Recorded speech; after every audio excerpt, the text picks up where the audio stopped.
Hello everyone, this is Dipen Dilwa, Assistant Professor in Civil Engineering Department at Dr. Subhash Technical Campus, Junagadh. Welcome to all my YouTube channel in Technical Talk. I hope you and your family members are safe and healthy in this corona pandemic situation. Today in this video session we will discuss about the subject of building and town planning which is offered by JTU in 3rd semester Civil Engineering branch. The subject code is 3130609. In this subject, we will continue with unit number 4, Elements of Perspective Drawing. We was discussed in the previous lecture various types of the building services like plumbing service, communications, gas supply, water and wastewater distribution system. So many things here discussed in the previous lecture.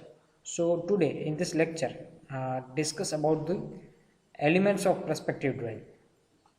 तो यहाँ पे हम start करते हैं कि basic fundamental किसको बोलते हैं, पर्सपेक्टिव ड्राइंग की जो डेफिनेशन है वो कैसे बनती है और जो भी फंडामेंटल नॉलेज है पर्सपेक्टिव ड्राइंग के रिगार्डिंग वो क्या है। तो देखते हैं। Perspective view of proposed building is helpful to judge that how building will look after the construction is completed. Necessary change in plan can be carried out if perspective view is not liked by client and aesthetic view of building can be improved by making suitable changes in plan. ठीक है, यहाँ पे क्या है perspective का एक मतलब ये है कि अगर आप कोई कंस्ट्रक्शन करने जा रहे हो तो अभी वो कंस्ट्रक्शन अभी आपने प्रिपेयर नहीं किया लेकिन वो प्रिपेयर होने के बाद कैसा उसका एस्थेटिक व्यू यहाँ पे प्रेजेंट आप कर पाओगे वो यहाँ पे पर्सपेक्टिव व्यू बताता है। ठीक है, अगर आप कोई कंस्ट्रक्शन करने जा रहे हो तो आपको पता नहीं है कि वो बिल्डिंग कैसा दिखेगा। ठीक है, अभी उसका पर्सपेक्टिव व्यू लुक एक क्रिएट करते हो तो वो हो गया कि अलग अलग एंगल से आपको उसको ड्राइंग के एलिमेंट्स प्रेजेंस कर रहे हो। ठीक है, तो हो गया पर्सपेक्टिव व्यू। तो object which are near to observer यानी कि कैमरा के जो भी नज़दीक होगा shall be larger in size compare to object away from the observer. अगर मान लो कि आप कोई आपका कोई फ़ोन का कैमरा है या तो फिर कोई कैमरा का पॉइंट है वो वहीं कोई एलिमेंट के नज़दीक में जब आप सेट करोगे तब क्या होगा कि जो भी वो एलिमेंट्स होगा वो कैमरा के जितना नियर में होगा उतना एलिमेंट वो बड़ा दिखेगा। ठीक है, फिर आप मान लो कि जो कोई एलिमेंट है 10 मीटर उसकी लेंथ है। अगर आप 10 मीटर जहाँ पे स्टार्टिंग हो रहा है वहीं पे ही आप कैमरे का स्टेशन पॉइंट वहाँ पे मार्किंग करोगे और वहीं से आप फ़ोटो लोगे तो उसका जो भी आगे का पोर्शन है वो बड़ा दिखेगा और जो पीछे का पोर्शन है, ठीक है, जहाँ पे 10 मीटर लेंथ पूरी होती है वहाँ पीछे का जो भी पोर्शन है वो उसकी लेंथ कम दिखेगी, उसका जो भी पिक्चर एलिमेंट है वो स्मॉल दिखेगा compare to starting. It is like standing on railway track and observe two parallel rail going away from the observer where those two lines of rails appear to be meeting each other at a very far distance. The meeting point is termed as vanishing point. ठीक है, अगर मैं आपको एक example के तौर पे आपको एक एक्सप्लेन करूँ कि आप कोई रेलवे ट्रैक पर खड़े हो। ठीक है, वहीं पे आप कोई एक ही साइड में रेलवे ट्रैक अलाइनमेंट फोकस कर रहे हो।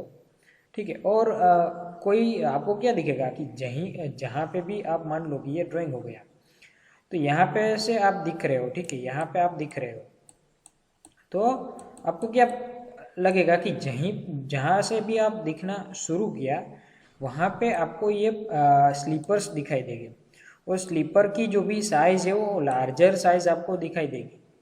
क्यों? क्योंकि यहीं से आपने शुरू किया है, आपका जो भी कोन ऑफ विज़न क्रिएट हो रहा है वो स्टार्टिंग पॉइंट में बड़ा होगा।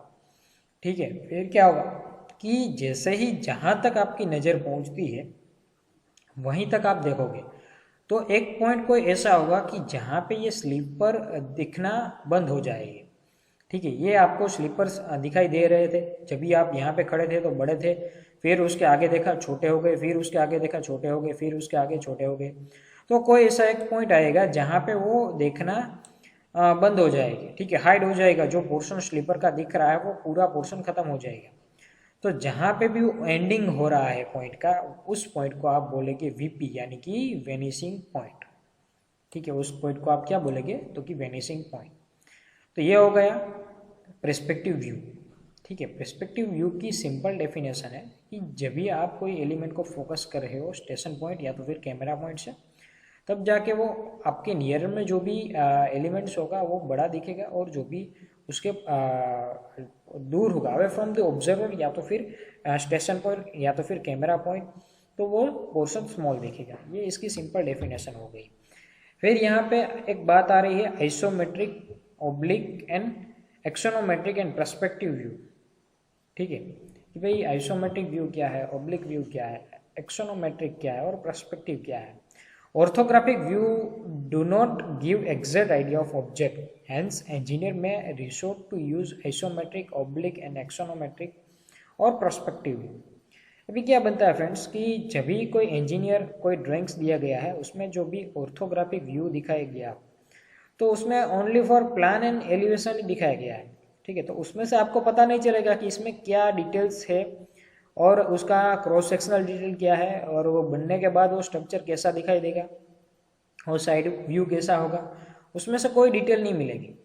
तो ऑर्थोग्राफिक व्यू है ज़्यादा इफेक्टिव नहीं रहेगा। उसके चलते हमको ये सारे व्यू चाहिए कि भाई आइसोमेट्रिक में वो स्ट्रक्चर कैसा दिखेगा, ऑब्लिक में कैसा दिखेगा और पर्सपेक्टिव में कैसा दिखेगा। इन isometric, oblique, axonometric and perspective views all the three sides of objects are visible with only difference. In isometric, oblique and axonometric views, parallel lines appear parallel to each other lines views also. यहाँ पे क्या है friends कि parallel line appear to parallel. अगर मान लो कि आप आइसोमेट्रिक, ऑब्लिक और एक्सोनोमेट्रिक व्यूज आप ले रहे हो, तो जो भी पैरेलल लाइन आप दिखाई दे रही है वो एक्चुअल में भी पैरेलल ही दिखाई देगी, वो पैरेलली है और पैरेलली दिखाई देगी। ठीक है, बट मान लो कि आप पर्सपेक्टिव व्यू में देख रहे हो, मान लो कि आप पर्सपेक्टिव व्यू में देख रहे हो तो क्या होगी, तो do not appear parallel to observer, they converge toward vanishing point as they go from the observer. यहाँ पे क्या होगा कि जब भी आप पर्सपेक्टिव व्यू में जब भी आप देखोगे पैरेलल लाइंस को, तब वो जहाँ पे अपीयर होगी वो एक पॉइंट ऐसा होगा कि जहाँ पे वो अदृश्य हो जाएगी line.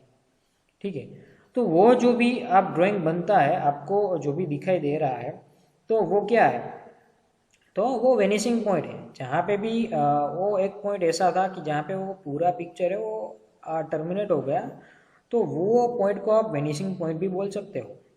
Hence vanishing points perspective views are very similar to camera view. अगर पर्सपेक्टिव व्यू है उसको हम ऐसे भी बोल सकते हैं कि also is the similar to camera view. Camera में जो भी व्यू दिखता है वही व्यू यहाँ पे पर्सपेक्टिव में प्रेजेंस करना है। आपने कभी कभी ऐसी फोटो खिंचवाई होगी कि जब भी आप कोई सीशोर पे जाओ, सनसेट हो रहा है वहाँ पे, तो आप क्या करोगे कि आप अपनी हथेली में वो सन है उसको एक बताओगे, ऐसा प्रेजेंस करोगे कि भाई किसी को बोलोगे कि सन मैंने हाथ में ले लिया, ऐसा मेरा फोटो खींचो। ठीक है, तो ये हो गया। फिर मान लो कि आप कोई स्ट्रक्चर है, कोई बिल्डिंग है, उसको आप बिटवीन टू फिंगर्स आप 2 उंगली में उसको प्रेजेंस करते हो, ऐसा भी फोटो खिंचवाते हो कभी कभी। तो ये सारी जो भी है पिक्चर्स वो एक पर्सपेक्टिव व्यू हो गए। ठीक है, तो ये होता है पर्सपेक्टिव व्यू।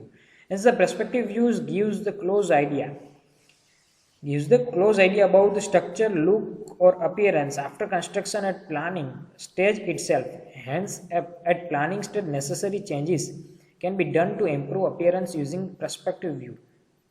ठीक है, पर्सपेक्टिव व्यू है वो स्ट्रक्चर का जो भी लुक है, जो भी अपीयरेंस है वो आफ्टर कंस्ट्रक्शन और प्लानिंग के बाद कैसा दिखेगा वो एक तो प्रेजेंस करता है, और उसके चलते जो भी आपको प्लानिंग में नेसेसरी स्टेज है, ठीक है, कि भाई स्ट्रक्चर का जो भी आर्किटेक्चर है मुझे इस तरह से इम्प्रूव करना है, यहाँ पे मुझे ये एलिमेंट चाहिए, यहाँ पे ये कलर कोडिंग चाहिए, ये एलिमेंट्स नहीं चाहिए। तो ये सारे जो भी चेंजेस है वो पर्सपेक्टिव व्यू के चलते आप लगा पाओगे उसका आइडिया।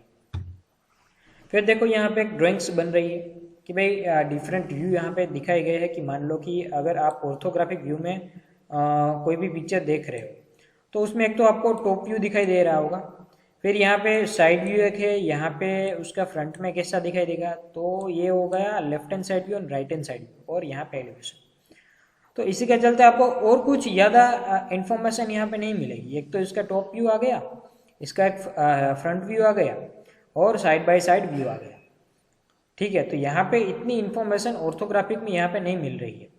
तो इसके चलते क्या करेंगे कि अगर मान लो कि ओब्लिक व्यू हो या तो फिर आइसोमेट्रिक व्यू है, देखो तो ओब्लिक व्यू है वो पैरेलल टू लाइन है, यानी कि हॉरिजॉन्टल लाइन पे कोई भी स्ट्रक्चर का एक हॉरिजॉन्टल लाइन है उसको रेफरेंस पे तौर पे ले लेते हैं। मान लो कि उसका जो भी स्ट्रक्चर का एंगल है वो 30 डिग्री ले लेते हैं। ठीक है, तो यहाँ पे जो एलिमेंट्स है वो साइड व्यू में दिखाई दे रहा था वो ऐसे ही 3D पोर्शन में हमको दिखाई देगा। ठीक है, कि भाई जो भी आगे का पोर्शन है फ्रंट में वो वहाँ पे हॉरिजॉन्टल पोर्शन में दिखाई देगा और जो भी यहाँ पे उसके साइड में पोर्शन है वो पूरा 3D में आपको प्रेजेंस करेगा। ठीक है, कि भाई यहाँ पे विंडो आ रही है, उसकी छज्जा आ रही है, तो वो कुछ इस तरह से दिखाई देगी। तो ये पूरा जो भी व्यू है वो यहाँ पे ओब्लिक व्यू में दिखाई देगा, तो इसको बोलते हैं ओब्लिक व्यू। ओब्लिक व्यू में यहाँ पे 30 डिग्री की एक हॉरिजॉन्टल लाइन के रेफरेंस टू स्ट्रक्चर का कोई भी एक लाइन हम कंसिडर कर रहे हैं। फिर यहाँ पे आइसोमेट्रिक आ रहा है, तो आइसोमेट्रिक में मान लो कि 120 डिग्री की रेफरेंस लाइन से हम कोई भी कंस्ट्रक्शन बता रहे हैं। तो यहाँ पे देखो ये फ्रंट ही दिखाई दे रहा था। ठीक है, यहाँ पे ये फ्रंट ही दिखाई दे रहा था और यहाँ पे जो साइड पोर्शन था वो इतने लुक वाइज अच्छा नहीं था, लेकिन हमने मान लो कि आइसोमेट्रिक व्यू में देखा तो थोड़ा इंप्रूवमेंट आया। ठीक है भाई, ये विंडो अच्छी तरह से दिखाई दे रही है, ये डोर है तो डोर भी अच्छी तरह से दिखाई दे रहा है, और यहाँ पे एक तीसरी फेस दिखाई दे रही है जो टॉप व्यू में है। ठीक है, कि भाई छज्जा जो भी टॉप व्यू है उसमें जो भी स्टॉपिंग रूफ यहाँ पे प्रोवाइड किया गया है तो उसकी एक साइड तो हमको दिखाई दे ही रही है, लेकिन उसके अलावा दूसरी साइड भी हमको दिखाई दे रही है।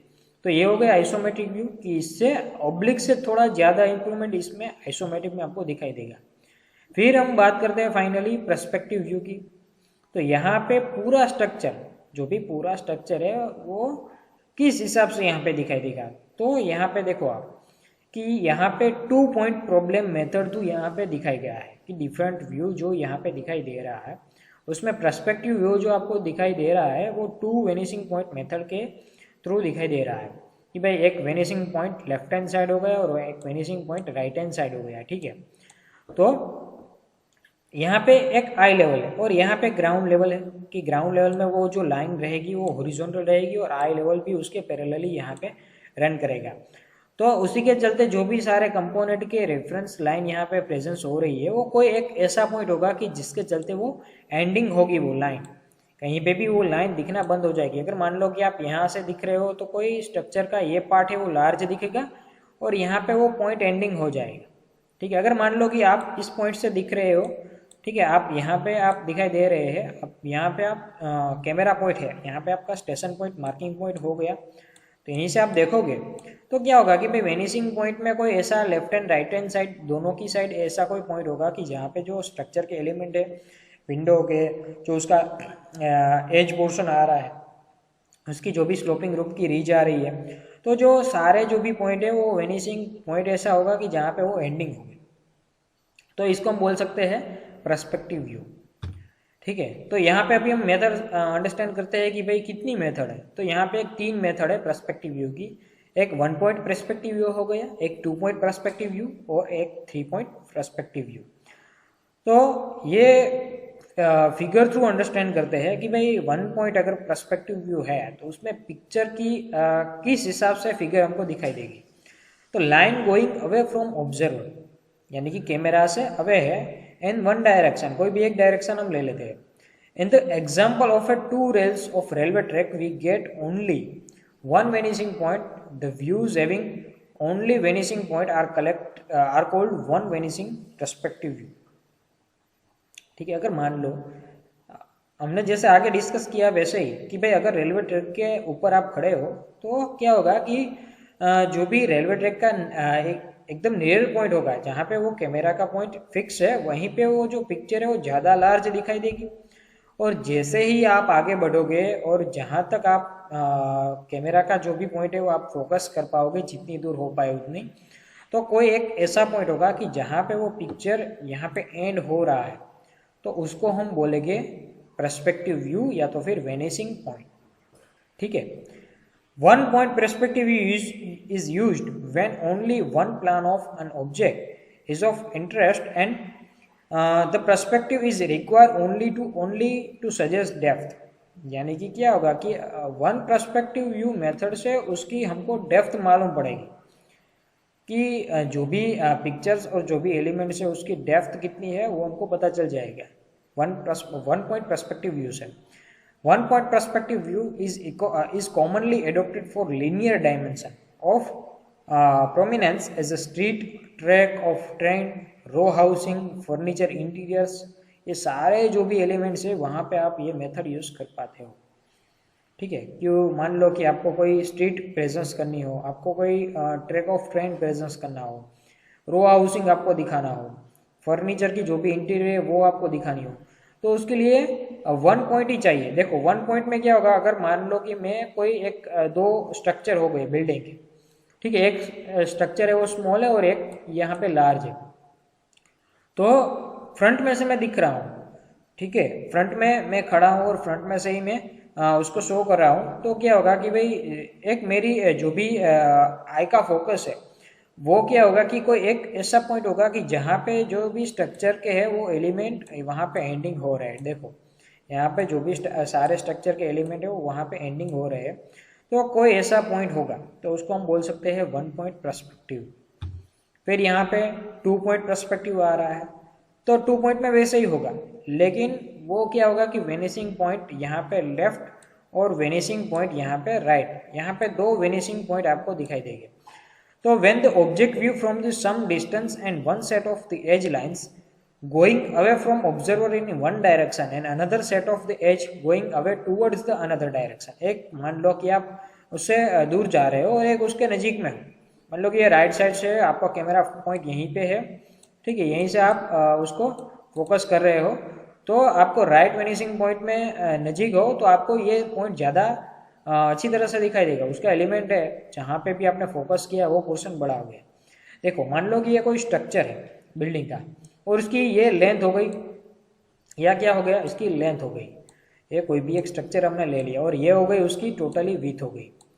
तो हम जो खड़े हैं वो ये पॉइंट पे खड़े हैं, तो हम जहाँ से वो फोकस कर रहे हैं वो बिल्डिंग की जो हाइट है वो हमको मैक्सिमम हाइट दिखाई देगी, क्योंकि जैसे हमने रेलवे ट्रैक के एग्जांपल में अंडरस्टैंड किया था कि जहाँ से भी हम ट्रैक देख रहे थे तो वहाँ पे जो भी स्लीपर थे वो हमको लार्ज दिखाई दे रहे थे, वैसा ही यहाँ पे होगा कि जो भी यहाँ पे हम फोकस करें जिस एलिमेंट को वो एलिमेंट यहाँ पे लार्ज दिखाई देगा, तो इसकी हाइट हमको मैक्सिमम है, ये पिक पॉइंट हो गया हमारा। फिर क्या होगा कि आपने राइट साइड देखा तो उसकी विड्थ कम है, तो ये आपके नियरर में ही है, आपका जो भी कैमरा पॉइंट है उसके नियरर में ये पॉइंट है, और ये जो लेफ्ट पॉइंट है उसके टूवर्ड्स यानी कि अनदर जो डायरेक्शन में जो लंबा है, जो आपके अवे फ्रॉम दी ऑब्जर्वर या तो फिर कैमरा पॉइंट से अवे है, वो पॉइंट आपको थोड़ा दूर वेनिसिंग पॉइंट उसका दिखाई देगा। ठीक है, तो ये दोनों में डिफरेंस है कि जब भी आप देखोगे वेनिसिंग पॉइंट को, जो भी एलिमेंट्स आपके एकदम नजीक में है वो एलिमेंट आपको ज़्यादा बड़ा दिखाई देगा। तो यहाँ पे ये पर्सपेक्टिव व्यू है वो टू पॉइंट प्रेजेंस करता है कि एक लेफ्ट में भी फिगर कैसे दिखाई देगी वो भी आपको दिखाई देगा, और राइट में फिगर कहाँ पे एंडिंग हो रही है वो भी आपको दिखाई देगा। Parallel edge lines will appear to meet at one point called is vanishing point. अगर मान लो कि कोई लाइन पैरेलल है, देखो ये जो लाइन बन रही है, लाइन को मैं नंबर दे दूँ 1, इसको नंबर 1 दे दूँ, और ये जो लाइन बन रही है उसको मैं 2 नंबर दे दूँ, ठीक है, तो ये दोनों लाइन एक्चुअल में तो पैरेलल ही है। ये लाइन भी सेम ही रहेगा, इसको मैं 3 लाइन बोल देता हूँ, ये जो लाइन पास हो रही है उसको, और उसके बॉटम में जो उसको मैं बोल देता हूँ 4, तो ये दोनों लाइन भी पैरेलल ही है। लेकिन क्या होगा कि कोई एक पॉइंट ऐसा होगा जहाँ पे वो एंडिंग हो रही होगी, तो वो हमारा क्या हो गया, वेनिसिंग हो गया। Hence there being two direction of lines going away from the observer, hence we will two perspective of vanishing. Hence such perspective view of the camera view is called as two perspective viewpoint, and the both vanishing point are suited on horizontal line draw through the center of vision। ठीक है, यहाँ पे जो भी आप देख रहे हो सेंटर ऑफ विजन उसको बोल सकते हो कि जहाँ पे भी बोथ वेनिसिंग पॉइंट है वो टर्मिनेट हो रहे हैं।